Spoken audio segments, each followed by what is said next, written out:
Maths का डर तब खत्म होता है जब आप उसका हर दिन सामना करते हैं। एसएससी के लिए मैथ कोई ऑप्शन नहीं, ये आपका हथियार है। नमस्कार दोस्तों, स्वागत है आप सबका सागर यादव मैथ्स की ऑनलाइन क्लास में। कैसे है दोस्तों आप सभी लोग। दोस्तों आज की जो हमारी क्लास है क्लास 6 होंगी नए पैटर्न पे। और कल दोस्तों टेक्निकल इश्यू कारण कुछ क्वेश्चन रह गए थे तो उनको मैंने आज इस क्लास में इंक्लूड कर दिए गए। दोस्तों आप ज्यादा से ज्यादा लोगों को क्लास शेयर करिए, जिससे दोस्तों मेरा कॉन्फिडेंस लेवल बढ़ते रहे और साथ में आपका भी स्पीड और एक्यूरेसी बढ़ती रहे। ठीक है, तो दोस्तों बढ़ते हैं हम क्वेश्चन के साथ में। पहले लाइक शेयर और सब्सक्राइब कर दो। ये रहा आपका पहला क्वेश्चन। इफ साइन ए बराबर 5/13 find the value of cos A -2 tan A divide में साइन ए प्लस 3 tan ए। कैसे करेंगे दोस्तों, आप जरा इस क्वेश्चन को करो, ट्राई करो दोस्तों, जल्दी से जल्दी। इसका आंसर कौन पहले देगा ये कमेंट में करो। ठीक है, क्वेश्चन में ये लिखा हुआ है आपको साइन ए बराबर 5/13। दोस्तों यदि इसको मैंने साइन ए एंगल मान लिया और ए एंगल मान लिया, तो जिस एंगल के सामने की हम बात करते हैं उसको हम परपेंडिकुलर कहते हैं। बाकी ये बेस होगा और सबसे बड़ी साइड ये हाइपोटेनस होता है, ये बात आप जानते हैं। तो साइन ए बराबर 5/13, इसका मतलब हम ये समझते हैं कि परपेंडिकुलर बटे हाइपोटेनस होता है। परपेंडिकुलर बटे हाइपोटेनस होता है। तो परपेंडिकुलर दोस्तों ये 5 है और हाइपोटेनस ये आपके पास में 13 है। तो आप जानते हैं ट्रिग्नोमेट्रिक ट्रिपलेट 5 13, तो ये 12 होगा। 5 12 और 13, बात क्लियर है। कॉस ए का मान होता है, कॉस ए बराबर होता है बेस बटे हाइपोटेनस। इसका मतलब 12/13 में लिख दूंगा यहाँ पे -2 tan ए। tan ए होता है परपेंडिकुलर बटे बेस 5/12। तो इसको मैं डायरेक्ट दोस्तों 10/12 लिख लेता हूँ। ये हो जाएगा 10/12। ठीक है, डिवाइड में साइन ए, साइन ए फिर हो जाएगा परपेंडिकुलर बटे हाइपोटेनस 5/13 प्लस 3 tan ए। तो tan ए दोस्तों ये हो जाएगा परपेंडिकुलर बटे बेस, मतलब होगा 5/12, फिर 5/12 होगा। तो इसको मैं डायरेक्ट लिख लेता हूँ 15/12। इसको डायरेक्ट में लिख लेता हूँ 15/12। अब मुझे एक बात बताओ, आप जरा डायरेक्ट इसको जरा सॉल्व करो। तो 12 और 13 का एलसीएम 156 होगा। ठीक है, 13 से कटेगा 12 बार, 12 × 12 144, और 12 से कटेगा 13 बार तो 130। 144 में से 130 घटा देंगे आप तो 14 बचेगा। और एक ही ऑप्शन ऐसा है जिसके आंसर में 14 दिया है। ये हो गया आपका आंसर। ठीक है, बाकी आप पूरा इसको सॉल्व करेंगे दोस्तों तो आना तो वही है। फिर इनका एलसीएम 156 हो जाएगा। 13 से कटेगा 12 बार, 12 × 5 = 60, फिर 12 से कटेगा 13 बार, 13 का 15 में गुना करेंगे 195। 156 से 156 से कटेगा, 144 में से 30 घटाएंगे 14 आएगा, दोनों को जोड़ेंगे 255 होगा। ठीक है, तो उम्मीद करता हूं मेरे दोस्त ये क्वेश्चन आपको समझ में आया होगा। ठीक है, कमेंट करते जाओ, ज्यादा से ज्यादा लोगों को शेयर कर दो, जिससे सब दोस्तों ये कॉन्सेप्ट शॉर्टकट को समझ पाए। Convert binary number two decimal. इस नंबर बाइनरी नंबर को डेसिमल में बदलना है आपको। ठीक है, तो बाइनरी नंबर को मेरे दोस्त आप ऐसा लिखेंगे।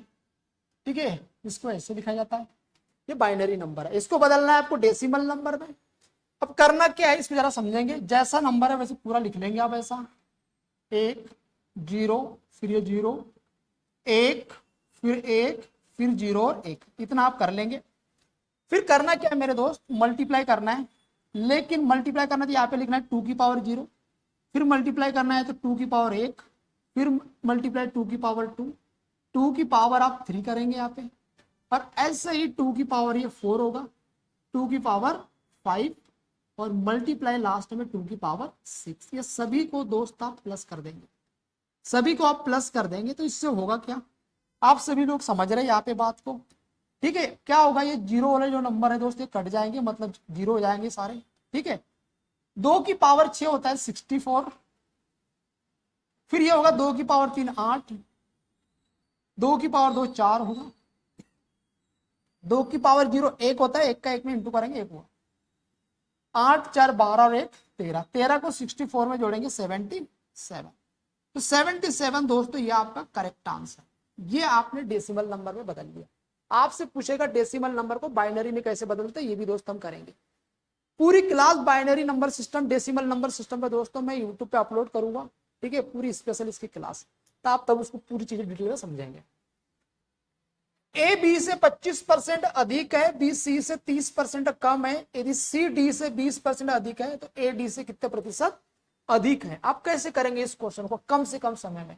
हमें पूछा क्या है, ए और डी से कितने प्रतिशत अधिक है ये। तो हम करेंगे क्या दोस्तों, यार ध्यान समझेंगे, ए बटे डी लिख लेते पहले। यार इसको हम ऐसा लिखेंगे क्या, ए बटे बी इंटू बी बटे सी और इंटू सी बटे डी, क्योंकि हमें स्पेशल दोस्तों ए और डी चाहिए।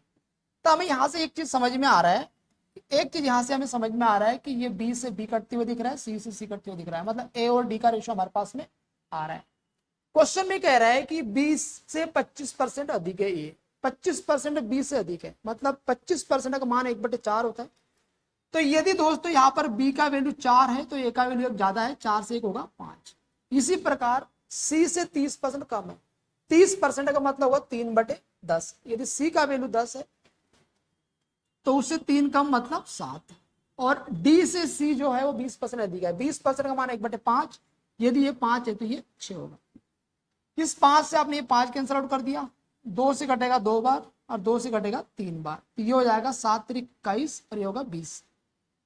यदि d का वैल्यू दोस्त 20 है तो a का वैल्यू 21 होगा, तो 20 से 21 मतलब 1 ज्यादा है और 1 ज्यादा है 20 पे, तो 100 पे कितना ज्यादा होगा, 5%। 20 और 5 से 100 मतलब 5% आपका करेक्ट आंसर, ये आपका 5% आंसर। ठीक है, उम्मीद करता हूं यहां तक आपको प्रॉपर समझ में आ रहा होगा। ठीक है दोस्तों, बढ़ते हैं हम आगे। ये क्वेश्चन करो दोस्तों, ये क्वेश्चन एसएससी के सभी पेपर में पूछा जाता है और आप मुझे करके बताएंगे इस क्वेश्चन का आंसर। x की पावर 4, x का मान 0 से बड़ा है, x की पावर 4 प्लस x की पावर 4 प्लस 1/x की पावर 4, 2207 दिया हुआ है। x, ये x दोस्तों यहाँ से हटा दो, x की पावर 7 प्लस 1/x की पावर 7 आपसे पूछा है। ठीक है, तो आप दोस्तों जरा ध्यान से समझेंगे, x की पावर 7 प्लस 1/x की पावर 7 ये क्या होता है, ये होता है मेरे दोस्त x की पावर 4 प्लस 1/x की पावर 4, और इसमें मल्टीप्लाई करेंगे x पावर 3 प्लस 1/x की पावर 3, और इसमें से माइनस करेंगे आप x plus 1/x, x plus 1/x। ये फार्मूला होगा दोस्तों x की पावर 7 प्लस 1/x की पावर 7 का। ठीक है, अब दोस्तों ये तो आपके पास में जैसे कि वैसे दिया है 2207, अब ये कहां से ले आएंगे आप और ये कहां से लाएंगे, तो इसके लिए दोस्तों जरा ध्यान से इधर समझेंगे आप। ठीक है, एक एक चीज मैं आपको बताऊंगा दोस्तों बेसिक से। x की पावर 4 प्लस x की पावर प्लस 1/x की पावर 4, ये दिया आपको 2207। दोनों साइड दोस्तों मैं 2 प्लस कर देता हूं, इधर भी मैं 2 प्लस कर देता हूं और इधर भी मैं 2 प्लस कर देता हूं, तो 2209 बन जाएगा। तो ये बन जाएगा x का स्क्वायर प्लस 1/x का स्क्वायर, इसका होल स्क्वायर बन जाएगा, स्क्वायर हटाएंगे तो अंडर रूट लग जाएगा। 2209 इसका अंडर रूट दोस्तों 47 होगा। सेम टू सेम ऐसे चलेंगे हम x प्लस 1/x पे, दोनों साइड 2 जोड़ देंगे, 47 में 2 जोड़ेंगे 50 और अंडर रूट लगा देंगे, तो ये आ जाएगा दोस्तों 7 आपके पास। x प्लस 1/x मैंने यहाँ पे 7 पता कर लिया। ठीक है, अब x की पावर 3 प्लस 1/x की पावर 3 हमें पता करना है, तो x की power 3 sorry x plus 1/x आपने 7 पता कर लिया, यहां से x की पावर 3 प्लस 1/x की पावर 3 आपको पता करना है। तो डायरेक्ट शॉर्टकट याद रखो, 7 की पावर 3 करते -3 और मल्टीप्लाई में दोस्तों इसी 7 को ले आएंगे, ये होगा 343 और -21, ये हो जाएगा आपके पास में 322। ये 322 आपका आ गया, तो इसको यहाँ रखो, 322 आपके पास में आ गया इसका मान। बात क्लियर? अब मेरे भाई जरा ध्यान से समझना, या 7 है लास्ट में या 2 है, 7 दूनी कितना हुआ 14। ठीक, और यहाँ पे है दोस्तों 7, 14 में से 7 घटाओ तो आपके पास में 7 बचेगा लास्ट डिजिट। तो ऐसा ऑप्शन आप सिलेक्ट कर लो जिसके लास्ट में 7 आता हो। तो एक ही आंसर है दोस्तों बी नंबर का करेक्ट आंसर। एक बार कमेंट करके बताओ यहाँ तक आपको बात समझ में आया है। ठीक है भाई, तो उम्मीद करता हूँ आप समझ पा रहे होंगे, मेरी आवाज आपको प्रॉपर आ रही है, क्वेश्चन आपको समझ में आ रहा है। ठीक है, चलो कोई भी यहाँ तक दिक्कत नहीं है। ये बड़ा इंपॉर्टेंट क्वेश्चन है दोस्तों, इस क्वेश्चन का बनाओ, एसएससी ने बहुत क्वेश्चन ऐसे पूछे गए। निम्नलिखित में ए और बी का किन मानों के लिए इक्वेशन का नो सॉल्यूशन है। तो इसकी दोस्तों लीनियर इक्वेशन 2 होती है, तो उनकी 3 कंडीशन बनती है, और तीनों कंडीशन मैं आपको समझा देता हूँ जरा। देखो भाई, लीनियर इक्वेशन होता है a1x plus b1y plus c1 is equal to 0। दूसरा equation a2x plus b2y plus c2 is equal to 0। Linear equation में दोस्तों इनको सॉल्व, तीन कंडीशन होंगी इसकी। पहला होगा यूनिक सॉल्यूशन, यूनिक सॉल्यूशन जिसको हम बोलते हैं अद्वितीय हल, सॉल्यूशन, यूनिक सॉल्यूशन, अद्वितीय हल। अद्वितीय हल तब होता है दोस्तों जब ये दोनों लाइनें एक दूसरे को इंटरसेक्ट करती है ऐसी, ठीक है। तो इसकी कंडीशन होती है A1/A2 नॉट इक्वल B1/B2। जरा ध्यान से समझेंगे एक एक बात। सेकेंड कंडीशन होती है दोस्तों नो सॉल्यूशन, और इसी पे आपको क्वेश्चन पूछा हुआ है, नो सॉल्यूशन। ये तब होता है दोस्तों जब दो लाइनें समांतर होती है, दोनों इक्वेशन जो है समांतर होती है, ठीक है। तो इसकी कंडीशन होती है A1/A2 इक्वल B1/B2 और नॉट इक्वल C1/C2। और तीसरी कंडीशन होती है मेरे दोस्त infinite solution, infinite solution, infinite solution. और ये होता है तब जब दो लाइनें एक दूसरे को ओवरलैप करती है, ठीक है। तो ये होता है A1/A2 equal B1/B2 equal C1/C2। ये तीन इंपॉर्टेंट कंडीशन होती है। इन तीनों कंडीशनों का आपको ध्यान रखना है। कभी आप पे इस पे क्वेश्चन पूछेगा, कभी इस पे पूछेगा, कभी इस पर पूछेगा। तो अभी आपसे पूछा है नो सॉल्यूशन पे, तो ये आपको ध्यान रखना है, इस पे आपके आंसर करने। अब समझना जरा ध्यान से दोस्त, ठीक है। यहां पर देखो, यहां पर एक्स का कोएफिशिएंट 1 है, तो यहां पर लगाओ A1/A2 बराबर B1/B2। A1 में आपके पास में एक दिया है, A1 में एक दिया है, A2 में आपके पास में 1 - A दिया है इक्वल B1/B2। B1 में आपके पास में देखो यहाँ पर y का कोएफिशिएंट A है, तो इसको -A लिखेंगे और डिवाइड में B2 का हो जाएगा 6। इसको जरा सॉल्व करेंगे तो 6 का इधर मल्टीप्लाई करेंगे और इसका इधर मल्टीप्लाई करें तो -A माइनस से माइनस प्लस A का स्क्वायर आ जाएगा। बात क्लियर हो गया? ये 0 बचेगा, इसको इधर ले आओ तो A का स्क्वायर -A -6 होगा, ठीक है। ये हो जाएगा -6। अब इसको जरा सॉल्व करेंगे। देखो ये आपके पास में A का स्क्वायर है, -A है और 6। तो इसको जब सॉल्व करेंगे तो इसकी दो फैक्टर बनेंगे 6 के, एक तो 3 होगा और एक 2 होगा। तो माइनस है यहाँ पे, तो यहाँ प्लस होगा और प्लस माइनस माइनस होगा। A के दो मान आएंगे दोस्त, +3 और -2। तो A का एक मान था आपके पास में +3 आ गया, ठीक है। तो जहां पर -3 है यह आंसर नहीं होंगे आपके, तो -3 यहाँ पे और एक -3 यहाँ पे, यह आंसर आपके नहीं होंगे। तो होगा A का मान +3। दिए, दो ऑप्शन बच रहे आपके पास में, एक +3 और +3। अब दोस्तों ये सेकंड चीज है आपके पास में, ये इसमें मान रखो B1/B2 नॉट इक्वल C1/C2। तो यहाँ पर फिर दोस्तों वही रखेंगे -A बटे कितना है 6 और बराबर ये इतना। दोस्तों जब आप उधर ले जाएंगे तो ये जगह -2 A और डिवाइड में A + B को उधर ले जाएंगे तो -A + B ब्रैकेट में लिखो, माइनस से ये माइनस कट जाएगा। A का मान कितना है 3, अब जब 3 रखेंगे तो -1/2 आ जाएगा, ठीक है। और ये दोस्तों आपको नॉट इक्वल का साइन लगेगा, ये नॉट इक्वल होगा। फिर 2 -A का मान 3 है और A का मान 3 है, प्लस कितना होगा ये आपके पास में B होगा, ठीक है, या नॉट इक्वल। अब समझना जरा ध्यान से। तो इसको जब आप सॉल्व करते हैं तो -1 होगा, तो -1/2 नॉट इक्वल -1/3 + B। फिर माइनस से माइनस काट दो।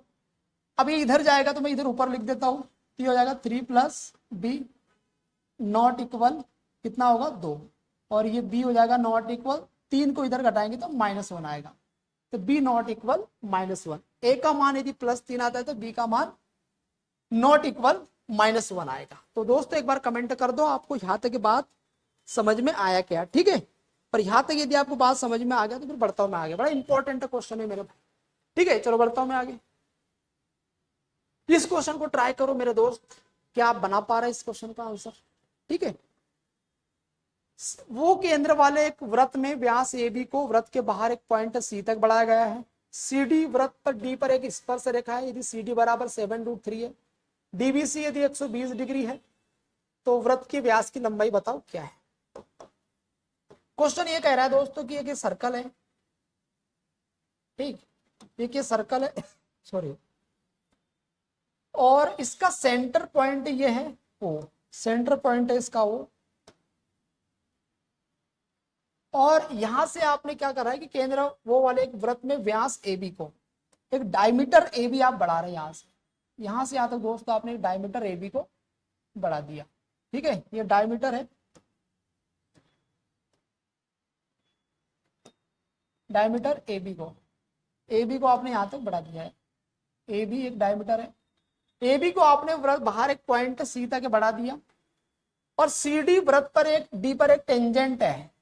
टेंजेंट का मतलब होता है मेरे दोस्त एक स्पर्श रेखा। यहां से आपने एक स्पर्श रेखा खींची यहाँ पे, ठीक है, एक स्पर्श रेखा खींची, यहाँ पर एक डी पॉइंट है, ठीक है, डी पॉइंट है, ठीक है। सी डी एक स्पर्श रेखा है, सी डी बराबर 7√3 दिया है, यहां से आते कि आपको 7√3 ये दिया हुआ है। इसके बाद में डी बी सी, तो डी बी और सी, डी बी सी यहां से भी मैं एक लाइन मिला देता हूँ, डी बी सी यहां से मैं एक लाइन मिला दी ऐसी, ठीक है। तो ये दिया है दोस्तों आपको 120 डिग्री, 120 डिग्री दिया है डीबीसी, और आपको डायमीटर की लंबाई आपसे ये बोला हुआ है। अब जरा ध्यान से समझेंगे यहाँ तक। अब मेरे दोस्तों यहाँ से समझेंगे आप जरा ध्यान से चीजों को। यदि मैंने यहाँ से एक लाइन ऐसी खींच दी, ठीक, यहाँ से एक लाइन खींच दी, तो आप ये जानते हैं कि ये आर है, तो ये भी आर होगा, मतलब दोनों रेडियस है। अब यार एक बात बताओ, ये 120 डिग्री है, तो ये कितना डिग्री होगा? तो ये हो जाएगा आपके पास में 60 डिग्री, ये हो जाएगा 60 डिग्री। ये बात आप समझ रहे हैं, ठीक है, ये हो जाएगा आपके पास 60 डिग्री। और आप मुझे एक बात बताओ, ये 60 डिग्री, ये दोनों रेडियस आपके पास बराबर है, तो ये 120 जो बाहरी कोण है अंदर के दो कोनों के बराबर होता है, अंदर के दो कोनों के बराबर होता है, और ये दोनों रेडियस है, तो ये दोनों एंगल बराबर होंगे, तो ये भी 60 है और ये भी 60 डिग्री होगा। मतलब ये एक इक्विलेटरल ट्रायंगल बन रहा है आपके पास में, ठीक है, सभी 60 डिग्री के होंगे। और मुझे एक बात बताओ, यहां से कोई लाइन खींचते हैं, इस पर टेंजेंट है, तो ये 90 डिग्री होता है। कितना डिग्री होता है जरा? 90 डिग्री होता है, ठीक है। अब मुझे एक बात बताओ, जैसे कि मैंने ट्रायंगल खींच दिया, ये ट्रायंगल है आपके पास में, ये 90 डिग्री है, ठीक है, ये आपके पास में आर दिया है, और ये आपके पास 7√3 दिया है, और ये आपके पास में 60 डिग्री, ठीक। तो मुझे बताओ कि 60 के सामने, और ये सब 60 दिए, कितना होगा? 30 होगा, क्योंकि 90 डिग्री है। 30 के सामने दोस्तों 1 होता है, ये बात आप जानते हैं रेशो में। 60 के सामने √3 होता है, ये बात आप जानते हैं। तो √3 का मान होगा 7√3, तो 1 यूनिट का मान होगा 7, 1 यूनिट का मान होगा 7 सेंटीमीटर। तो हमें डायमीटर बोला, तो ये 7 है, तो ये भी 7 होगा, तो 7 कितना होगा? 14 सेंटीमीटर। तो ये डायमीटर आ जाएगा 14 सेंटीमीटर। तो उम्मीद करता हूँ दोस्तों ये बात आपको समझ में आया होगा, मेन से में क्वेश्चन आया था, ठीक है। तो बढ़ते हैं दोस्तों हम आगे, यहाँ तक आप कमेंट करके बताओ कोई डाउट है क्या आपको? चलो इस क्वेश्चन को करो दोस्तों जरा जल्दी से, और करके बताओ मुझे क्या आ रहा है इसका आंसर। ए, बी और सी ने एक व्यवसाय शुरू किया। ए ने 12 महीनों के लिए 7,000 रुपए, बी ने 10 महीनों के लिए 8,000 रुपए, सी ने 6 महीनों के लिए 12,000 रुपए लगाए। एक कार्यक्रत सदस्य था जिसको अपने परिश्रम के रूप में 20% का लाभ मिला है। एक वर्ष के अंत में 14,750 का लाभ हुआ है, तो सी का हिस्सा बताओ आपको कितना है। मुझे एक बात बताओ, प्रॉफिट किसी व्यक्तियों में किस हिसाब से बांटते हैं? इन्वेस्टमेंट मल्टीप्लाई समय। कोई व्यक्ति कितने समय तक व्यापार में जुड़ा रहेगा उसके हिसाब से, और कितना इन्वेस्ट उसने किया उसके हिसाब से प्रॉफिट बांटेंगे। तो हमें सिर्फ दोस्तों यहाँ पर रेशो चाहिए होता है ए, बी और सी का, ए, बी और सी का रेशो चाहिए होता है इन्वेस्टमेंट इनटू समय का। तो ये 3 जीरो से हमने ये 3 जीरो पहले हटा दिया यहाँ से, ठीक है, यहाँ से हम इनकी कोई जरूरत नहीं है। डायरेक्ट ये लिखोगे ए ने 12 महीनों के लिए 7 यूनिट लगाया है, तो ए ने लगाया 7 यूनिट, ए ने लगाया 7 यूनिट 12 महीने के लिए, ठीक। बी ने लगाया 10 महीनों के लिए 8 यूनिट, बी ने लगाया 10 महीनों के लिए 8 यूनिट, और सी ने लगाया आपके पास में 6 महीनों के लिए 12 यूनिट, है ना, 12 रुपए, ये आपके लगाए 6 महीने के लिए। ये बात आपको समझ में आ गई। इस रेशो में दोस्तों प्रॉफिट को बांट दो। अभी किससे कट रहा है जरा काट दो इसको, 3 से कट रहा है या 4 से कट रहा है? 4 3 12 होगा, 4 दूनी 8 होगा, फिर 4 3 12 हो जाएगा। ये होगा 7 3 21, और 10 दूनी 20, और 6 3 18। इस रेशो में दोस्तों इनको इन्वेस्टमेंट प्रॉफिट डिस्ट्रीब्यूट होगा, ठीक है।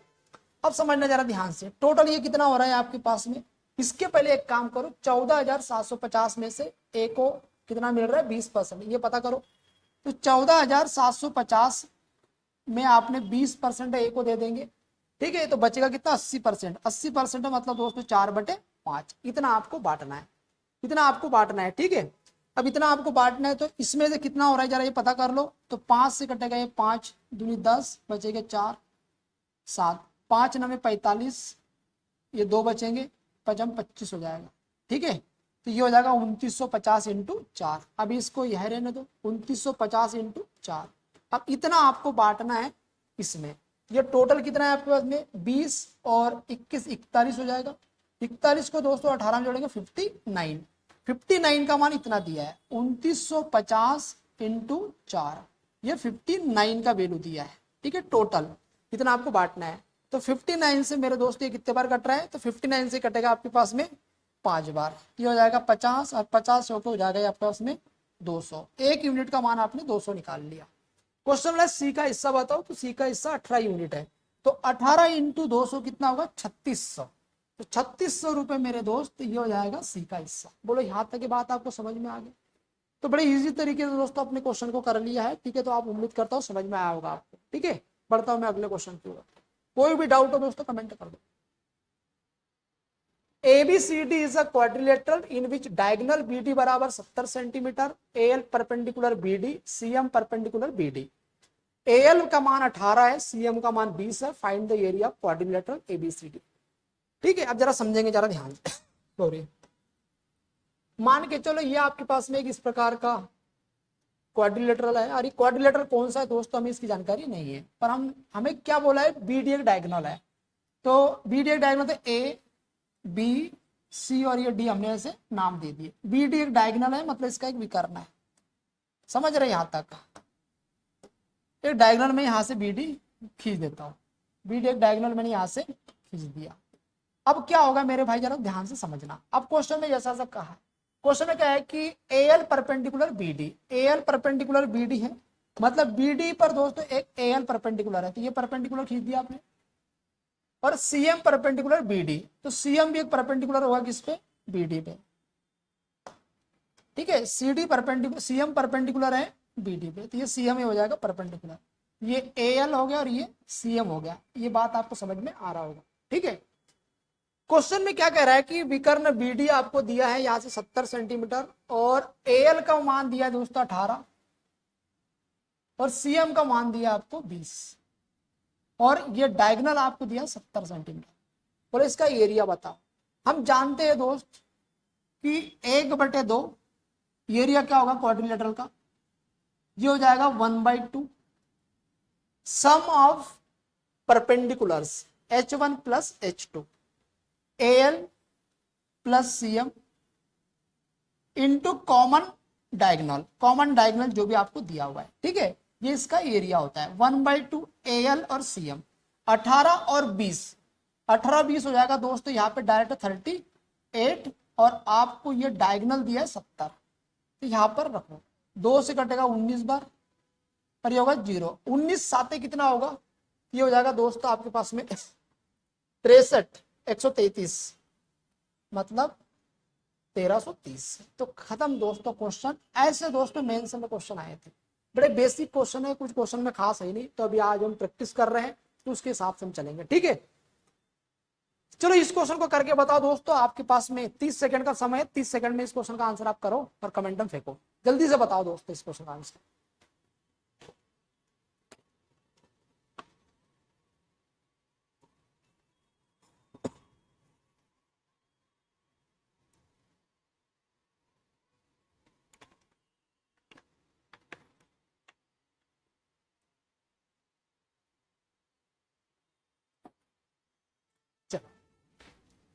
P और Q 400 मीटर की दौड़ में भाग लेते हैं। थोड़ा सा दोस्तों इंग्लिश में पढ़ लेना, हिंदी में स्पीड नहीं दिया है, ठीक है।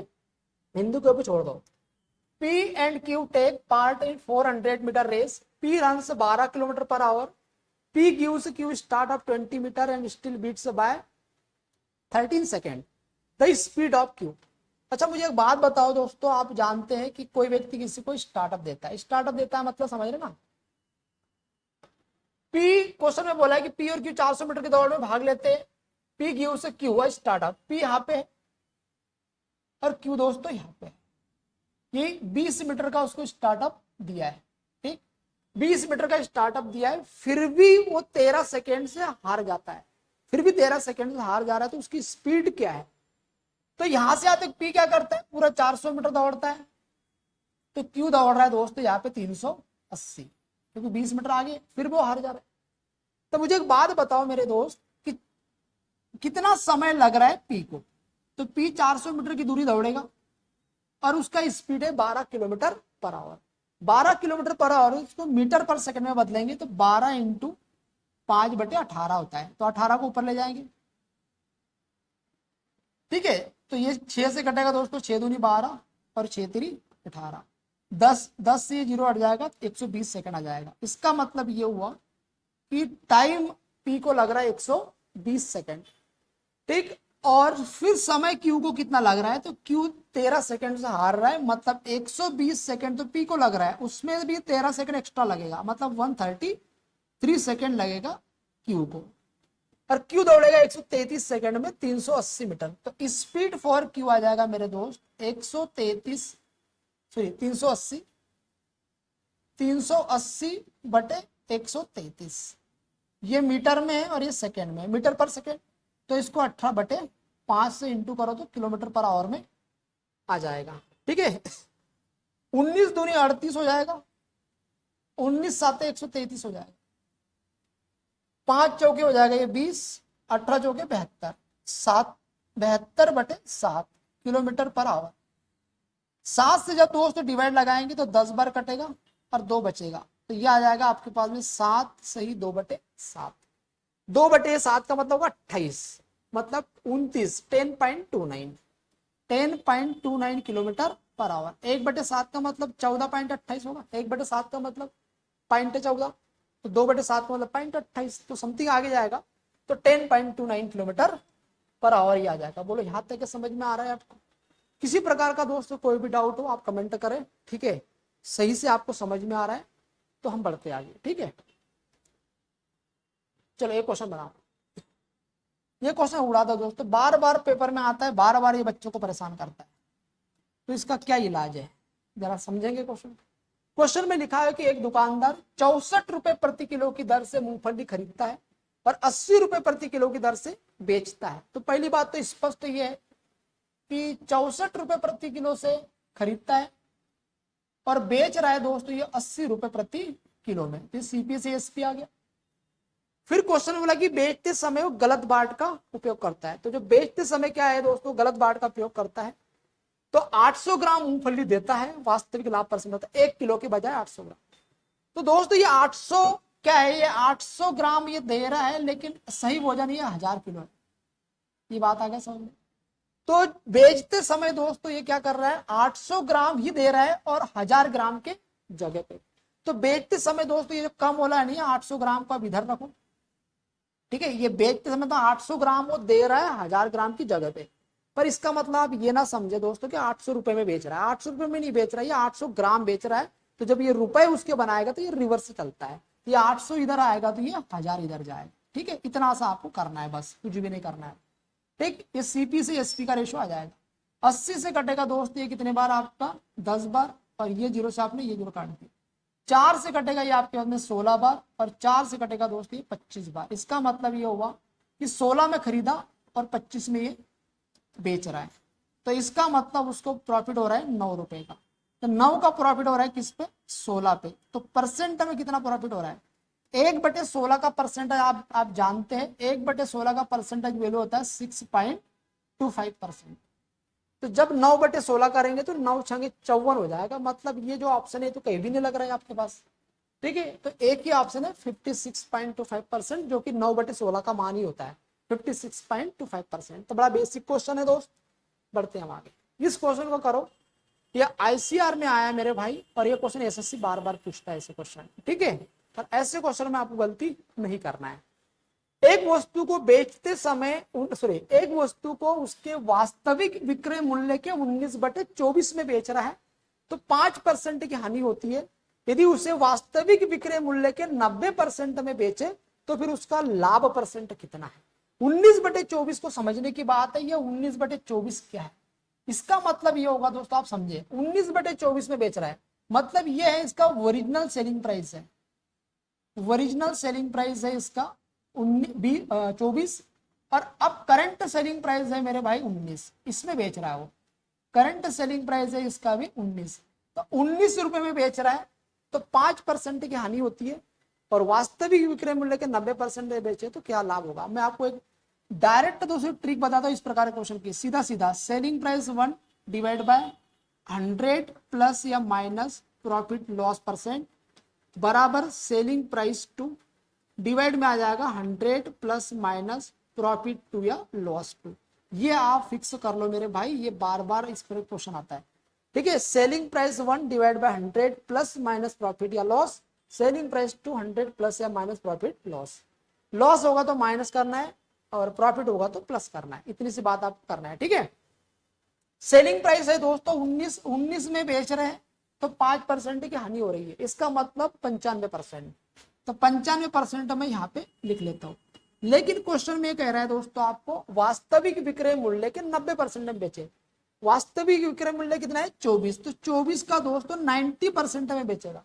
90% का मतलब आप जानते हैं ना 9/10 होता है, जब इसको हटाएंगे तो 0.9 आप लिख सकते हैं इसको, ठीक है, सीधा लिख लो इतना। और कितना लाभ परसेंट होगा फिर 100 प्लस एक्स कर लो इसको, ये आपको आंसर आ जाएगा। अब परसेंट में था दोस्तों ये भी, तो परसेंट इधर भी, ये परसेंट आपका खत्म हो जाएगा, परसेंट की आपको जरूरत ही नहीं है, ठीक है। अब देखो 19 से कट 19 से कटेगा दोस्तों, ये 19 से कटेगा एक बार, 19 5 95 हो जाएगा, ठीक है। अब 24 से 24 5 120 हो जाएगा, 120 का जो जीरो है पॉइंट को हटा देगा और 120 12 में 108 आ जाएगा, तो 108 बराबर 100 प्लस एक्स, और 100 में को 108 में से घटाएंगे तो 8% आपका लाभ होगा, खत्म क्वेश्चन। अब मुझे एक बार बता दो ये कैलकुलेशन आपको समझ आ रहा है कि नहीं आ रहा है, ठीक है दोस्तों। कुछ नहीं करा मैंने, 24 5 120 कर दिया और 120 में हमने 0.9 का मल्टीप्लाई कर दिया, तो हमने मेंटली ऐसा कर दिया उसको, किससे कटेगा ये, तो 12 9 108। स्पीड बढ़ाना है तो आपकी छोटी बातें करनी चाहिए, ऐसे आपको कैलकुलेशन लगाने पड़ेंगे। आप चाह रहे कि पूरा पेज भर देंगे डिटेल करते हुए, तो फिर दोस्तों समय तो फिर आप जानते ही है कि अब क्वेश्चन इंपॉर्टेंट आप कर लेते, ये नहीं है क्वेश्चन आप कितने जल्दी करते हैं ये इंपॉर्टेंट है, ये मैं बार बार कहता हूँ। इस क्वेश्चन को उड़ाओ दोस्तों, कौन करके बताएगा इस क्वेश्चन को, करो जल्दी से। जीडी में आया है, जो इतना सारा लिखा हुआ है इसका कोई ज्यादा मतलब है नहीं, आपको कितनी चीजों पे आपका आंसर आएगा। देखो महत्तम समापवर्तक दोस्तों आपको 7 दिया हुआ है एचसीएफ, और एलसीएम आपको दिया हुआ है एचसीएफ का 126 गुना, जितना एचसीएफ है उसका 126 गुना करेंगे तो एलसीएम आएगा। बात आ गया समझ में। क्वेश्चन में आप देखो एलसीएम एचसीएफ में आप जानते हैं एचसीएफ एलसीएम इक्वल होगा प्रोडक्ट ऑफ टू नंबर्स, दो संख्याओं का गुणनफल उनके एचसीएफ और एलसीएम के गुणनफल के बराबर होता है। क्वेश्चन में बोला है दोनों संख्याओं का गुणनफल क्या है, तो मैं इन दोनों का गुणा कर दूं तो मेरा आंसर आ जाएगा, संख्याओं का गुणनफल मुझे मिल जाएगा, ठीक है। तो दोस्तों देखो यार 7 एचसीएफ है, एलसीएम है 7 इंटू 126 करो, 7 7 49 होगा, लास्ट में 9 आ जाएगा, 6 9 54 आएगा, लास्ट में कितना आएगा 4 आएगा। एक ही ऑप्शन है दोस्त, सॉरी 2 ऑप्शन है, ये 2 तो बाहर हो गए आपके। 49 में 126 का गुना करो तो 49 50 में करेंगे 12 5 60, तो दोस्तों 7164 आएगा आई थिंक, जरा एक बार चेक कर लो कैलकुलेशन कर, ठीक है। तो 7164 आएगा आई थिंक, तो उम्मीद करता हूँ ये आपको समझ में आया होगा। बढ़ता हूं मैं अगले क्वेश्चन की ओर, इस क्वेश्चन में करो दोस्तों जरा, इस क्वेश्चन का जल्दी से आंसर कमेंट में दो, ठीक है, क्या आ रहा है इसका आंसर आपका।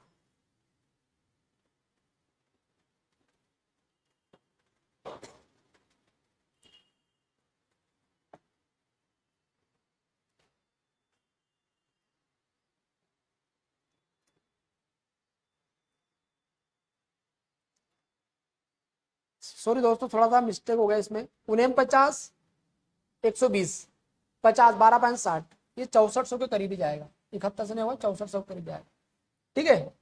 चलो इस क्वेश्चन को बनाओ दोस्तों जल्दी से, इस क्वेश्चन को ट्राई करो। राहुल की आयु उसके बेटे की आयु का 3 गुना है, राहुल की आयु उसके बेटे की आयु उसका 3 गुना है, बेटे की आयु यदि x है तो राहुल की आयु होगी 3x, ठीक है। अब से 8 साल के बाद, अब से 8 साल के बाद दोनों 8 साल बड़े होंगे, x + 8 और 3x प्लस 8, दोनों 8 साल बड़े होंगे। 8 साल के बाद में ये भी और 8 साल के बाद में ये भी।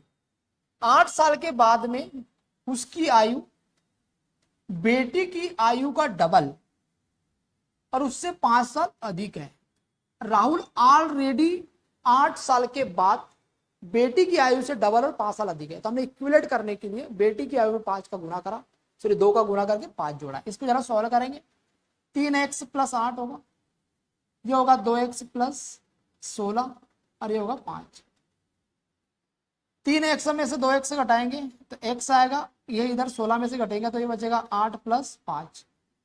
8 और 5 कितना होगा दोस्त? 13। x का मान 13 आ गया, मतलब उसकी बेटी जो है वो 13 साल की है।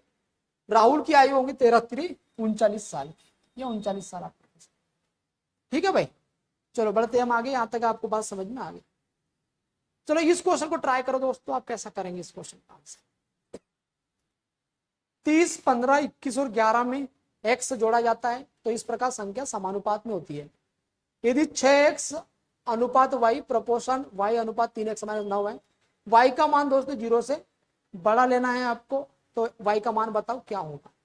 देखो हर चीज का दोस्तों मैं आपको शॉर्टकट बताते चलता हूँ जिससे आपका समय बचे। ठीक है, 30 में 15 सॉरी 30 प्लस x, प्रत्येक संख्या में आपको बोला है, प्रत्येक संख्या में आपको बोला है कि क्या जोड़ा जाए, तो प्रत्येक संख्या में x जोड़ा जाए तो 30 प्लस x होगा और 15 प्लस x।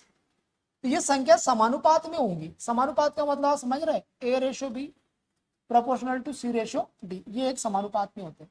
तो ये 4 नंबर है आपके पास में। इसी प्रकार 30 में x जोड़ो, 15 में x जोड़ो, समानुपात का मतलब होता है बराबर। और 21 में दोस्तों x जोड़ेंगे और 11 में यहाँ भी x जोड़ेंगे। बेसिक तरीका ये होता है कि सबका मल्टीप्लाई करना है आपको, हम इतना ही करेंगे। हम आपको यहाँ पे एक ट्रिक सिखा देते हैं दोस्तों। क्या करना है, 30 और 15 का डिफरेंस लो और 21 और 11 का डिफरेंस लो, क्योंकि x तो हर जगह पे, इनका डिफरेंस यहाँ पे 15 का होगा और इनका डिफरेंस यहाँ पे 10 का होगा। ये समझ में आ रहा है? 15 और 10 को सेम बना दो, तो 15 में 2 का गुना करेंगे तो 30 आएगा और इधर 3 का गुना करेंगे तो 30 आएगा। ये बात आप समझ रहे हैं। तो यहाँ पर आपको 2 का गुना करना है और यहाँ पर आपको 3 का गुना करना है। तो अब चाहे ऊपर की लाइन ले लो आप, चाहे चाहे वो नीचे वाली लाइन ले लो। यदि इसके लिए आप ऊपर की लाइन लेंगे तो इसके लिए भी ऊपर लेना है और इसके लिए यदि नीचे वाली लेना तो इसके लिए भी नीचे लेना है। तो मैं ऊपर की लाइन लेता हूँ। 30 दूनी कितना होगा? 60।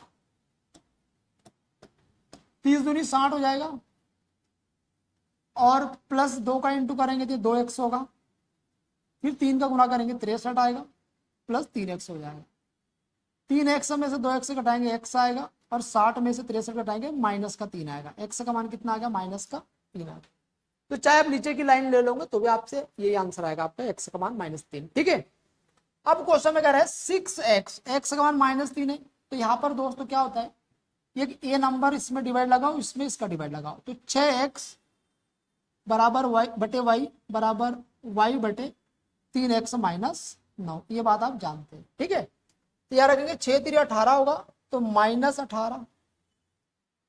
-18 मल्टीप्लाई, इसका इधर मल्टीप्लाई हो जाएगा तो 3 3 9 हो जाएगा, तो -9 -18 होगा और y का इंटू करेंगे y का स्क्वायर होगा, माइनस माइनस ये प्लस हो जाएगा, y का स्क्वायर हटाएंगे तो अंडर रूट लग जाएगा और इसका अंडर रूट दोस्तों y हो जाएगा। y का मान 18 आ गया। y का मान कितना आ गया आपके में? 18 आ गया। ठीक है, आप समझ रहे हैं माइनस माइनस क्या हो रहा है? प्लस हो रहा है, मतलब 18 इंटू 18 324 होता है। वाई स्क्वायर बराबर 324, इसके ऊपर वाई स्क्वायर हटाएंगे दोस्तों, अंडर रूट लगेगा तो प्लस माइनस 18 होता है। आप ये बात जानते हैं वाई का मान। ठीक है, प्लस माइनस 18 होता है, तो आपको माइनस नहीं लेना है, प्लस में लेना है। वाई का मान 0 से बड़ा होगा, खत्म, इतनी सी बात है बेसिक से। ठीक है, तो ये आपके पास में 18 आएगा। बोलो, कमेंट करके बताओ यहाँ तक आपको कोई डाउट है क्या? और इसके बाद दोस्तों हम आगे बढ़ते हैं। ठीक है, चलो भाई, चलो इस क्वेश्चन का करके बताओ आप जल्दी से। कौन इस क्वेश्चन को करके बताएगा मेरे भाई? जल्दी से इसका आंसर आप कमेंट में फेंको।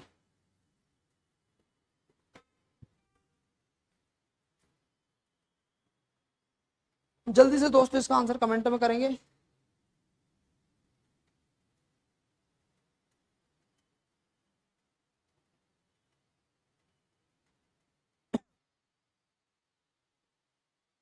चलो भाई, इसका आंसर कमेंट में दो जल्दी से।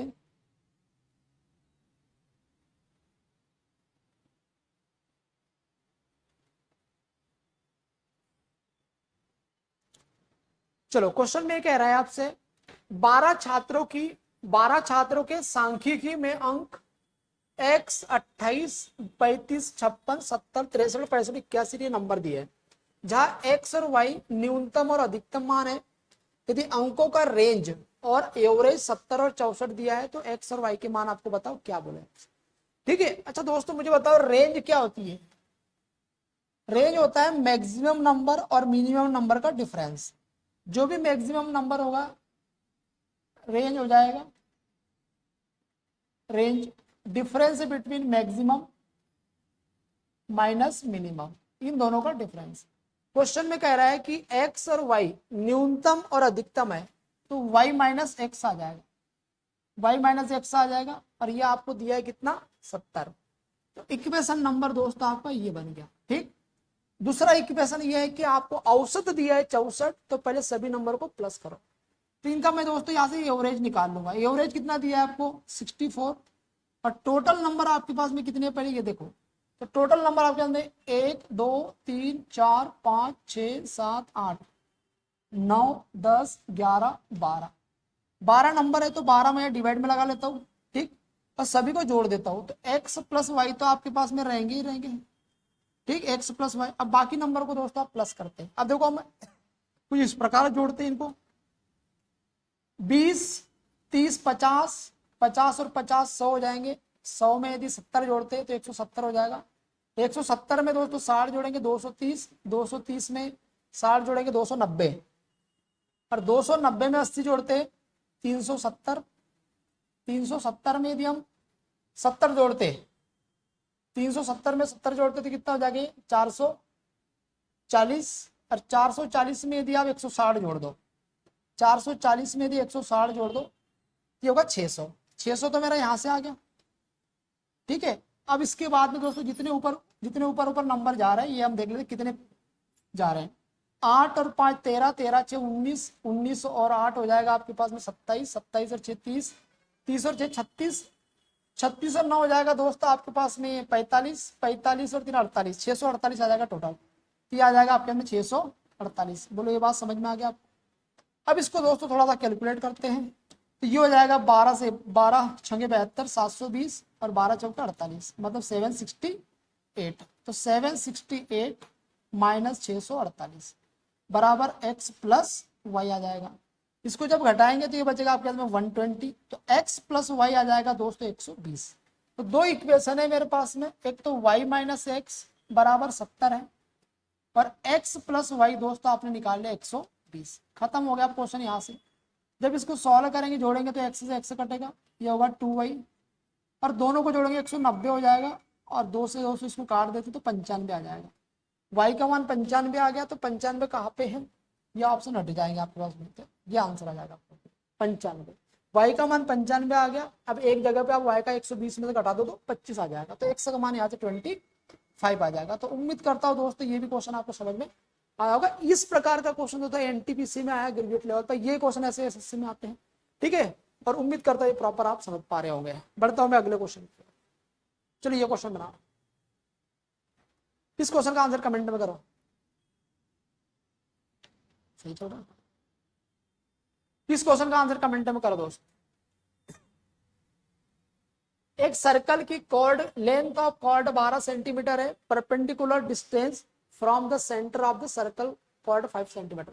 What is the radius of the circle rounded up to decimal places. देखो भाई क्वेश्चन में कह रहा है आपसे, क्वेश्चन में जैसा कह रहा है वैसे करेंगे। क्वेश्चन ये कह रहा है कि एक सर्कल है। ठीक। ये सर्कल मैंने बना दिया यहाँ पे। अब सर्कल बना दिया दोस्तों, होता क्या है, एक कॉर्ड की लंबाई इसकी एक जीवा है यहां से आता 12 सेंटीमीटर, और सेंटर से दोस्तों एक परपेंडिकुलर लाइन खींच देते आप, और इसकी दूरी है 5 सेंटीमीटर। ठीक है। क्वेश्चन में लिखा है कि एक कॉर्ड की लंबाई 12 है और एक सेंटर से आपने जब एक लाइन खींची परपेंडिकुलर तो ये 5 है डिस्टेंस। तो आपसे पूछा रेडियस बताओ दोस्तों, रेडियस क्या है, यहां से आते इसकी रेडियस बताओ क्या है। तो ये आपको रेडियस पता करना ही है। मुझे एक बात बताओ कि ये परपेंडिकुलर जब आप खींचते तो ये बराबर भागों में बढ़ जाएगा, तो ये 12 है तो ये 6 हो जाएगा, ये 5 और ये 6, तो एक राइट एंगल ट्रायंगल बन रहा है। ये 5 है और ये 6 है, तो ये आपको आर निकालना है। ठीक है। ये 90 डिग्री है, तो ये हो जाएगा आर का स्क्वायर 5 का स्क्वायर 25 और 6 का स्क्वायर 36, तो ये हो जाएगा 50 और 11 61। आर का स्क्वायर 61 तो आर आ जाएगा दोस्तों 61। अब ऐसा ऑप्शन देखो 61 का अंडर रूट, 61 का अंडर रूट तो दोस्तों नॉन परफेक्ट नंबर है ये, इसका डायरेक्ट आप स्क्वायर नहीं, स्क्वायर रूट नहीं निकलेगा। 64 होता, 49 होता, 81 होता तो आप डायरेक्ट कर सकते हैं, पर इसका कैसे निकालेंगे इसकी मैं ट्रिक सिखाता हूँ आपको, जरा समझोगे। अंडर रूट 61, ठीक, इसको आप कैसे लिखेंगे, इसके करीब कौन सा है, मतलब प्लस या माइनस में, तो हम प्लस वाला लेते हैं 49 है, ठीक है 49 है। अब 49 से दोस्तों ये कितना ज्यादा है जरा बताओ, ये 12 ज्यादा है, तो 7 का 49 का अंडर रूट कितना होगा 7, 12 को जैसे को ऐसे लिखो और 7 का डबल कितना होगा 14, ये डायरेक्ट ट्रिक आ जाएगी आपके पास। तो 7 तो ऐसा देख लो 7 कहाँ है, एक ही ऑप्शन है 7 वाला, इतने से हमें आइडिया लग गया कि 7 के बाद जो भी पॉइंट होगा वो होगा 7 वाला, और कोई भी ऑप्शन नहीं आपके पास। 2 से कटेगा दोस्तों 6 बार, 2 से कटेगा 7 बार, तो 7 पॉइंट, अब 6 में 7 का डिवाइड लगाया तो 8 पॉइंट या 86 जो भी आएगा आपका समथिंग समथिंग, तो 7.81 आपका करेक्ट आंसर है, ठीक है। इसी प्रकार नॉन परफेक्ट स्क्वायर नंबर का स्क्वायर रूट आप निकाल सकते हैं। चलो इस क्वेश्चन को बनाओ दोस्तों जरा जल्दी से। एक बर्तन में 5:7 में एसिड और पानी का घोल है, 9 लीटर घोल निकाला जाता है और 9 लीटर पानी को 9 लीटर एसिड को भर दिया जाता है। अब एसिड और पानी का अनुपात 9:7 हो जाता है, तो प्रारंभ में कितने लीटर घोल था। एक बर्तन है उसमें एसिड और पानी का घोल है 5:7 में, उसमें से आपने 9 लीटर घोल निकाला, 9 लीटर आप घोल निकाल रहे हैं। जब 9 लीटर घोल निकाल रहे हैं तो घोल निकालते हैं तब एसिड और वाटर का रेशो जो भी है वही रहेगा, रेशो चेंज नहीं होता, लेकिन उसकी जगह पे आप 9 लीटर पानी भर रहे हैं तो अब रेशो चेंज हो रहा है 9:7। हमें इस बात का ध्यान देना है कि कांस्टेंट क्या है, जिस चीज को हम कुछ भी नहीं कर रहे हैं, जैसे मान के चलो एसिड आप मिला रहे हैं, रिप्लेस किससे कर रहे हैं दोस्तों, एसिड से कर रहे हैं, तो उसके जो अपोजिट होगा वाटर, वाटर कांस्टेंट है। तो इस बात को आप जरा ध्यान से समझ लो, ट्रिकी तरीके से इसको हम कैसे करेंगे। वाटर जब कांस्टेंट है मेरे भाई, तो जो भी चीज आपके मन में कांस्टेंट होता है उसको पता करो उसका कंसेंट्रेशन क्या है। तो वाटर का कंसेंट्रेशन 5 और 7, 7 और 5 कितना होगा 12, तो 7/12 यहाँ पे वाटर है, लेकिन अब वाटर कितना हो रहा है 7/16। अब 7/16, पहले 7/12 था, अब 7/16 हो रहा है। क्यों हो रहा है, क्योंकि हमने मिश्रण को निकाला है और फिर उतना ही हमने एसिड मिला दिया है। तो कांस्टेंट मान लेते दोस्तों के प्रोसेस, 7/12 से 7/16 इसलिए हो रहा है कि के कांस्टेंट एक प्रोसेस हुई है, ठीक है। 7 से 7 कट जाएगा, 4 3 12 और 4 चौके 16 हो जाएगा, तो के का मान हो जाएगा दोस्तों 3/4। इसका मतलब हो जाएगा ये टोटल क्वांटिटी, और इसका मतलब होगा ये रिमेनिंग क्वांटिटी, रिमेनिंग क्वांटिटी। और इनके बीच में 4 टोटल था, 3 रिमेनिंग है, तो एक कहा गया, एक रिप्लेस हो रहा है। एक का मान है दोस्तों, इनके बीच में जो डिफरेंस जा रहा है ना एक का, ये रिप्लेसमेंट को रिप्रेजेंट करेगा, रिप्लेसमेंट को। एक रिप्लेसमेंट हो रहा है मतलब 9 लीटर हो रहा है, तो एक का मान कितना है 9 लीटर, टोटल क्वांटिटी कितना है 4, तो टोटल क्वांटिटी 4 है, तो एक का मान 9 लीटर है, तो 4 का मान होगा 9 चौके 36 लीटर। डायरेक्ट आप आंसर बता सकते हैं दोस्तों, इससे आसान कुछ भी नहीं है, बहुत सटीक तरीका बताया आपको। जब आप मिश्रण एलिगेशन का टॉपिक पढ़ेंगे तो उससे आपको और आइडिया लगेगा, ठीक है। चलो भाई दोस्तों बढ़ता हूं मैं आगे, यहां तक के बाद आपको समझ में आया होगा। इस क्वेश्चन का आंसर करो दोस्तों जरा जल्दी से आप कमेंट में। एक समबाहु त्रिभुज की भुजा की लंबाई 18 सेंटीमीटर है, त्रिभुज के परिव्रत और अंतःव्रत के बीच का क्षेत्रफल ज्ञात करो। एक समबाहु त्रिभुज एक ऐसा ट्रायंगल होता है दोस्त जिसकी सभी भुजाएं बराबर होती है, जिसकी सभी भुजाएं बराबर होती है, इसको हम कहते हैं इक्विलेटरल ट्रायंगल। और इसके अंतःव्रत, एक सर्कल दोस्तों मैं ये अंदर खींच दूंगा ऐसा, ठीक, और एक सर्कल में खींच दूंगा इसके बाहर, एक सर्कल खींच दूंगा मैं इसके ऐसे बाहर, तो इसको हम कहेंगे परिव्रत, इसको हम कहेंगे परिव्रत, ठीक है, ये आप समझ रहे हैं। अब क्वेश्चन में ये कह रहा है आपसे कि इनके बीच जो क्षेत्रफल है दोनों सर्कल के, एक ये सर्कल है आपके पास में और एक ये बड़ा सर्कल है, तो इनके बीच का जो क्षेत्रफल है वो कितना है। इसकी साइड दोस्तों ए है, ये भी साइड ये है, ये भी साइड ये है, तो जब हम इन सर्कल रेडियस पता करते हैं, इन सर्कल रेडियस मतलब समझ रहे हैं आप, एक अंतःव्रत की त्रिज्या, एक अंतःव्रत की त्रिज्या तो ये होगा a/2√3, a/2√3 इन सर्कल रेडियस होता है। जब हम सर्कम सर्कल रेडियस की बात करेंगे तो ये होता है a/√3, ये फार्मूला आपको याद रखने हैं। और ये हो जाएगा दोस्तों यहाँ से लेके यहाँ तक सरकम सर्कल रेडियस। ठीक है, जब इनका हम रेशियो पता करते हैं तो सी आर और आई आर ये कितना होगा जरा बताओ। ये हो जाएगा दोस्तों a/2√3 सॉरी a/√3 और ये हो जाएगा आपके पास में a/2√3। तो यहां से क्या होगा, इससे कट जाएगा, ए से कट जाएगा, 2 उधर जाएगा तो 2:1 आ जाएगा। तो हम ये बताना चाह रहे हैं कि सी आर और I R sorry circumcircle radius और इन सर्कल रेडियस ये 2:1 में। तो जो रेडियस का रेशियो है दोस्तों उसका यदि स्क्वायर करते तो एरिया का आ जाएगा। तो एरिया आ जाएगा 4 से 1। इनका एरिया आ जाएगा दोस्तों बड़ा सर्कल और एक छोटा सर्कल। इनका जो एरिया है 4:1 में आ जाएगा। यहाँ तक की बात आपको समझ में आ जाए। तो ये दोस्तों मैंने आपको थोड़ा डिटेल बता दिया। ठीक है, वैसे आपको डायरेक्ट ये सी आर और आई आर आपको याद रखना है, सरकम रेडियस और इन रेडियस 2:1 में। तो जो इनका रेडियस का रेशियो है उसका स्क्वायर करेंगे तो एरिया आएगा। और इनके बीच का क्षेत्रफल का जो रेशियो होगा दोस्तों 4 में से घटाएंगे तो 3 आएगा। हमें ये यूनिट का मान पता करना है। ठीक है, अब मुझे एक बात बताओ कि यहाँ से दोस्तों इसकी साइड कितनी दी आपको 18 सेंटीमीटर। तो मैं एक काम करता हूँ 1 यूनिट का मान निकालता हूँ, तो छोटे सर्कल का रेडियस पता करता हूँ। तो छोटे सर्कल का रेडियस कितना है, तो ये हो जाएगा आई आर ए 18/2√3 आ जाएगा। 18/2√3 2 से कटेगा 9 बार, तो 9/√3 रेडियस आ जाएगा। तो एरिया हो जाएगा दोस्तों पाई आर स्क्वायर होता है। ठीक है, पाई आर स्क्वायर होता है, पाई का मान होगा 22/7 और इसका स्क्वायर करेंगे तो 81 होगा और इसका स्क्वायर करेंगे तो 3 होगा। ठीक है, ये आ जाएगा आपके पास में। तो पाई आर स्क्वायर तो आर का स्क्वायर 3 से कटेगा दोस्तों 27 बार, 27 बार। तो 7 आ रहा है डिवाइड में सभी में आ रहा है। तो ये जो एरिया है दोस्तों ये 1 यूनिट का मान है। कितने का मान है ये, 1 यूनिट का मान इतना है। तो हमें डिफरेंस ये 3 यूनिट का मान, तब 3 यूनिट का मान निकालेंगे तो 3 का इंटू कर देंगे। तो डिफरेंस निकालना है आपको, इसमें 3 यूनिट का इंटू करो, 3 इंटू 22/7 और 27। ठीक है, ये आ जाएगा। तो दोस्तों ये हो जाएगा 27 3 आपके पास में 81, 81 का 22 में इंटू करो, 81 का 22 में इंटू करो, 81 इंटू 22 ये हो जाएगा 22 के 2 22 8 176 और 2 होगा आपके पास में 178 1782/7। तो इसमें जब डिवाइड लगाएंगे आप तो 7 से 7 दूरी कितना हो जाएगा 14 और बचेगा कितना दोस्त आपके पास में 3 7 5 35 ये आ जाएगा इतना डी नंबर का 254 4/7। 254 सही 4/7 ये आपका करेक्ट आंसर है। ठीक है, तो दोस्तों यदि ये बात आपको याद है तो ये आपका और इजी क्वेश्चन हो जाता है, फिर जल्दी आप कर सकते हैं इसको। ठीक है, अदर आप पूरा डिटेल करना पड़ेगा, पर मैंने आपकी सारी शॉर्टकट तरीके से आपको डिटेल में पूरा बता दिया कि आप ये चीज आप कर सकते हैं डायरेक्ट 4 1 और 2 1। ठीक है, चलो भाई बढ़ते हैं अगले क्वेश्चन। इस क्वेश्चन को बनाओ दोस्तों, इस क्वेश्चन का आंसर कमेंट में करो।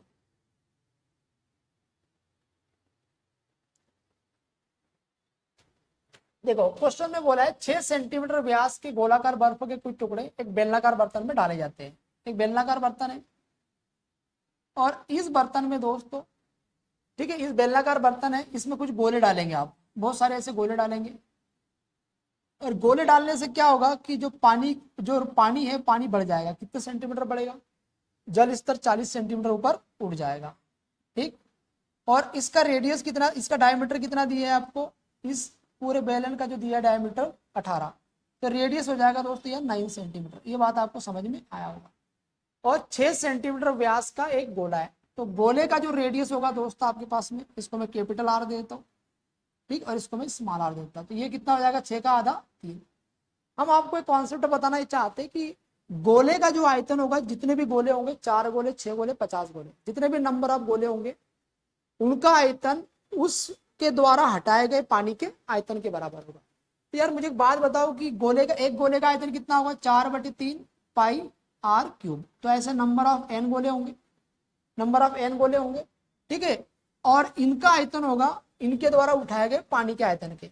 तो पानी का आयतन किस शेप में, किस क्रॉस सेक्शन में उठ रहा है, सिलेंडर का। तो सिलेंडर का आयतन हो जाएगा पाई आर स्क्वायर एच, और एच कितना लेना है दोस्तों आपको, जितना पानी ऊपर उठ रहा है, फिर 40 सेंटीमीटर लेना है। बोलो ये बात समझ में आया आपको, या इसको मैं कैपिटल एच दे देता हूँ, यहाँ से लेके यहाँ तक एच है। ठीक है, तो ये आपको ध्यान रखना है। देखो पाई से आपने ये पाई कैंसल आउट कर दिया, 4/3 जैसे के वैसे, आर का क्यूब मतलब 3 का क्यूब हो जाएगा दोस्तों 27, नंबर ऑफ एन होगा। आर स्क्वायर 9 का स्क्वायर 81 हो जाएगा, इंटू एच मतलब आपको दिया है 40। ठीक है, 3 से कटेगा कितने बार, ये 9 बार, और 9 से कटेगा दोस्तों 9 9 81। ठीक है, 9 से कटेगा ये आपके पास में 9 9 81। 4 से कटेगा दोस्तों ये 10 बार, और 10 में हो जाएगा 90। एन का मान आ जाएगा 90। तो नंबर ऑफ कितने गोले होंगे, 90 गोले होंगे, और 90 गोले का आयतन उसके द्वारा उठाए गए पानी के आयतन के बराबर होगा। यहां तक ये बात आपको समझ में आ गया है। ठीक है, तो कमेंट कर दो दोस्तों एक बार सभी लोग कि प्रॉपर आपको आवाज आ रही है क्या। ठीक है, और प्रॉपर आपको समझ में आ रहा है क्या।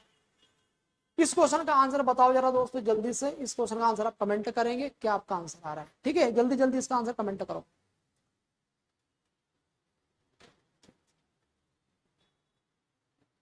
चलो भाई, इसका आंसर जरा आप कमेंट करेंगे, क्या बना पा रहे हैं अब इस क्वेश्चन का आंसर। इसके बाद में दोस्तों हम आगे बढ़ते हैं, जल्दी से कराओ इसका क्वेश्चन।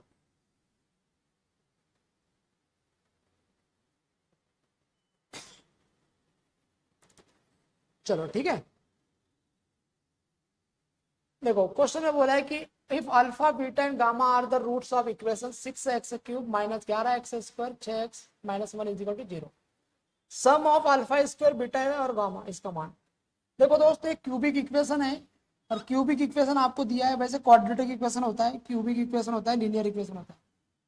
तो ax की power 3 bx square cx plus D बराबर से 0, एक क्यूबिक इक्वेशन है आपके पास में।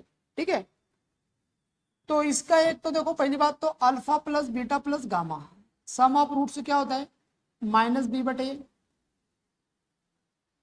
Product of sorry sum of product of roots, कहने का मतलब है alpha beta plus beta gamma और गामा अल्फा। ठीक, ये होता है सी बटे ए, और product of roots alpha into gamma into beta, ये हो जाएगा माइनस डी बटे, ये ध्यान रखो दोस्तों। ठीक है, इसके बेस पे दोस्तों एनटीपीसी में क्वेश्चन पूछा, अब आप समझ रहे होंगे। ठीक है, मुझे एक बात बताओ दोस्तों, ए का मान कितना है, तो ए की यदि हम बात करते हैं, ए की यदि हम बात करते हैं तो ए का मान आपको दिया, कंपेयर करो इसको इससे कंपेयर करो, तो ए का मान 6 दिया है। बी का मान आप देखो, बी का मान -11 दिया है। सी का मान दोस्तों देखो यहाँ पे कितना दिया है, सी का मान 6, और डी का मान दोस्तों आपके पास -1 दिया है। ये बात आपको समझ में आ रहा है इतना। ठीक है, अब मान रखते हुए चलो दोस्तों, यहाँ पे alpha plus beta plus gamma कितना होगा माइनस बी बटे ए, तो -11 है, -11 प्लस 11 होगा। ए का मान कितना दिया 6, 11 बटे 6। सी बटे ए, तो सी बटे ए तो 6 बटे 6 होगा, मतलब ये एक आ जाएगा आपके पास में। माइनस डी बटे ए, माइनस माइनस प्लस हो जाएगा, तो प्लस हो जाएगा 1 बटे ए का मान कितना है 6। ये सब निकाल लिया दोस्तों, मूलों का गुणनफल और मूलों के गुणनफल का सम, मतलब रूट्स के गुणनफल का सम, और प्रोडक्ट ऑफ रूट्स, ये सारी चीज मैंने यहाँ पता कर लिया। इसका क्या मतलब होता है दोस्तों, ये समझाता हूं मैं आपको। ये बोला क्या है आपको, तो alpha square beta gamma sum of, इस टर्म में बोला आपको sum of alpha square beta square gamma square, तो ये आगे और चलेगा, तो beta square alpha gamma plus gamma square alpha beta, ये बात आपको समझना पड़ेगा। ठीक है, ये सम ऑफ इस एक्सप्रेशन का मतलब होता है alpha square beta gamma, beta square gamma alpha, और गामा स्क्वायर अल्फा बीटा। इसमें से दोस्तों जरा ध्यान से समझेंगे, मैंने अल्फा बीटा और गामा कॉमन ले लिया, क्योंकि यहाँ पे भी अल्फा डबल है, बीटा गामा कॉमन ले लिया, इसमें बीटा कॉमन ले लिया, अल्फा कॉमन ले लिया और गामा कॉमन, तो अंदर क्या बचेगा alpha plus beta plus gamma बचेगा। Alpha into beta into gamma कितना है 1 बटे 6, और alpha plus beta plus gamma कितना है 11 बटे 6, तो ये हो जाएगा दोस्तों 11 बटे 36। खत्म दोस्तों क्वेश्चन, ये आपका आंसर आएगा 11 बटे 36। और एक बार कमेंट कर दो मजा आया क्या आपको। ठीक है भाई, उम्मीद करता हूँ यहाँ तक आपको प्रॉपर बात समझ में सॉरी आया होगा। ठीक है दोस्तों, तो दोस्तों यहाँ तक उम्मीद करता हूँ प्रॉपर आप समझ पा रहे होंगे। अब दोस्तों कल मिलेंगे अगली क्लास के साथ में, ठीक है, और बेसिक से एडवांस लेवल पढ़ाऊंगा दोस्तों मैं आप लोगों को। और दोस्तों आप क्या करेंगे कि टेलीग्राम चैनल ज्वाइन कर लेंगे, टेलीग्राम चैनल ज्वाइन कर लेंगे, जिससे क्या है कि आपको इन क्वेश्चन की पीडीएफ मिलेंगी। और डेली दोस्तों आप अपने दोस्तों को जोड़िए, लाइक शेयर सब्सक्राइब करिए, हमें मोटिवेट करिए दोस्तों, हम आपको एक्सपर्ट बनाएंगे मैथ में। 25 में से 25 होंगे क्वेश्चन। आज क्वेश्चन थोड़ी ठीक है दोस्तों, मिलते हैं कल। जय हिंद।